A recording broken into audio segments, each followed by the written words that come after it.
আগামী 1 বছরের মধ্যে আবার পঞ্চায়েত নির্বাচন। হাত তুলে আমাকে বলুন, এমন ভাবে লড়াই করবেন কোনো গ্রামে, কোনো পাড়ায়, কোনো বাড়িতে যেন সিপিএম, বিজেপি, কংগ্রেস মাথা তুলে দাঁড়াতে না পারে। পাখির চোখ আসন্ন পঞ্চায়েত নির্বাচন, সেই লক্ষ্যেই তৃণমূল কর্মীদের মাঠে নেমে পড়ার নির্দেশ দিলেন অভিষেক বন্দ্যোপাধ্যায়।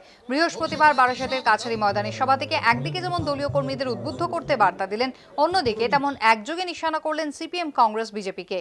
আপনারা মাথায় রাখবেন, সিপিএম, কংগ্রেস আর বিজেপি আজকে এক।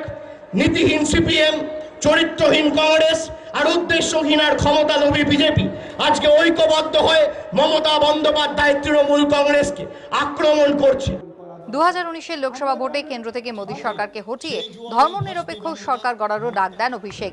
একই সঙ্গে কেন্দ্রের উদ্দেশ্যে তাঁর বার্তা, সিবিআই ও ইডির ভয় দেখিয়ে তৃণমূলকে দমিয়ে রাখা যাবে না।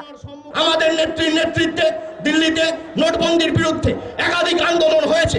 ভারতবর্ষের যত রাজনৈতিক দল আছে সব চুপ করে গিয়েছে। কেন জানেন? সিবিআই আর ইডির ভয়। আমাদেরও সব ভয় দেখিয়ে লাভ নেই। এদিনের সভায় উপস্থিত ছিলেন জেলার মন্ত্রী, সাংসদ, বিধায়করা। রামনবমী সহ বিভিন্ন ইস্যুতে বিজেপিকে তীব্র আক্রমণ শানান তারা।